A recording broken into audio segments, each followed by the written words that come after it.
সুস্থ থাকতে সপ্তাহে ঠিক কতটুকু চিনি আপনার জন্য নিরাপদ জানুন বৈজ্ঞানিক তথ্য। চিনি কি আপনার রক্তে মিশে থাকা একটি ধীরগতির বিষ যা নিঃশব্দে প্রতিটি অঙ্গকে পচিয়ে দিচ্ছে? আপনি কি জানেন আপনার লিভার হয়তো এই মিষ্টির বারে আর খুব বেশি দিন সচল থাকতে পারবে না? এই ভিডিওটি শেষ পর্যন্ত না দেখলে আপনি নিজের অজান্তেই অকাল মৃত্যুর ঝুঁকি বাড়িয়ে তুলছেন। 2014 সালে আমেরিকান হার্ট অ্যাসোসিয়েশন তাদের added sugar and cardiovascular disease নামক গবেষণায় চিনির ভয়াবহতা তুলে ধরেছে।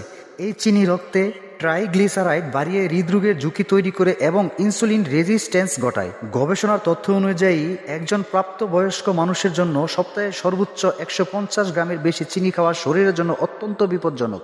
সুস্থ থাকতে হলে সাদা চিনির পরিবর্তে মধু বা গুড় সীমিত পরিমাণে ব্যবহারের অভ্যাস গড়ে তুলতে হবে। ভিডিওটি ভালো লাগলে লাইক করে কমেন্ট বক্সে আপনার মতামত জানিয়ে যাবেন এবং পরিচিতদের শেয়ার করে দিবেন।